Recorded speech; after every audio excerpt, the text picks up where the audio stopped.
Oh, my Dionysa.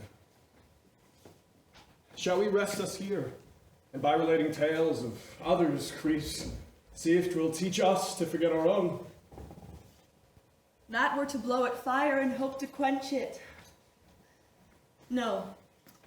Discourse our woes, felt several years, and wanting breath to speak, I'll help with tears. What news is this? Where is the Lord Governor? Here. Speak out thy sorrows. Give thy tongue full rein, for comfort is too far for us to expect.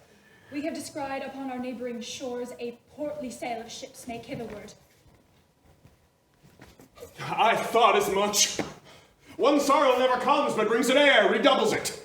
Some neighboring nation, taking advantage of our misery, has stuffed these hollow vessels with their power to beat us down, the which are down already. And where's no glory to be sought or won, make empty conquest of unhappy men. That's the least fear, for by the semblance of their white flags displayed, they bring us peace, and come to us as favorers, not as foes. Thou speaks like one untutored in the world, who makes the fairest show means most deceit. But bring they what they will, what need we fear? Our grave's the lowest, and we are halfway there. Go, tell their general we attend him humbly, to know from whence he comes and what he craves. I go, my lord. Welcome is peace, if he on peace consist. If wars we are unable to resist. Oh, my distressed lord.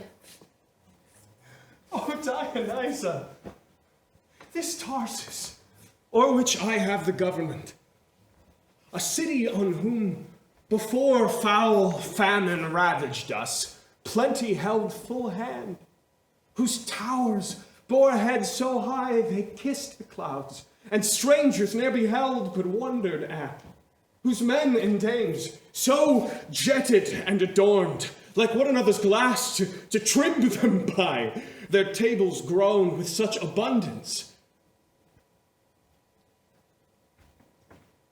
They scorned the name of help. But see what heaven can do by this our change.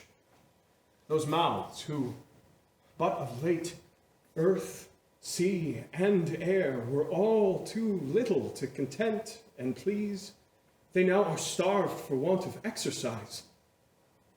Those palates who, not yet 2 summers past, must have inventions to delight the taste, would now be glad of bread and beg for it.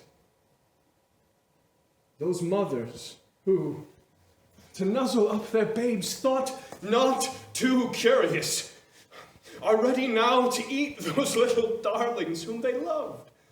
So sharp are hunger's teeth, that man and wife draw lots, who first shall die to lengthen life. Well, here stands a lord, and there a lady, weeping.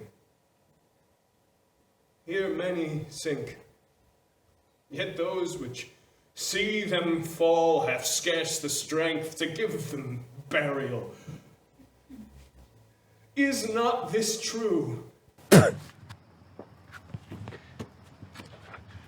Why dost thou spit at me? Would it were mortal poison for thy sake. Never came poison from so sweet a place. Never hung poison on a fouler toad. Out of my sight! Thou dost infect my eyes! Thine eyes, sweet lady, have infected mine. For basilisks to strike thee! I would they were, that I might die at once. For now they kill me with a living death. Those eyes of thine from mine have drawn salt tears, shamed their aspect with store of childish drops.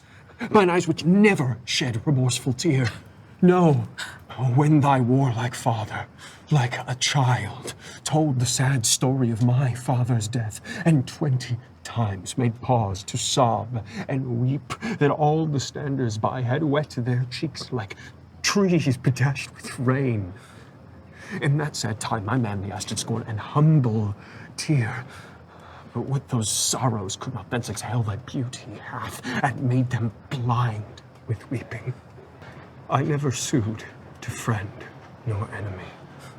My tongue could never learn sweet smoothing word. But now thy beauty is proposed my fee. My proud heart sues and prompts my tongue to speak. Teach not thy lips such scorn, for they were meant for kissing, lady, not for such contempt.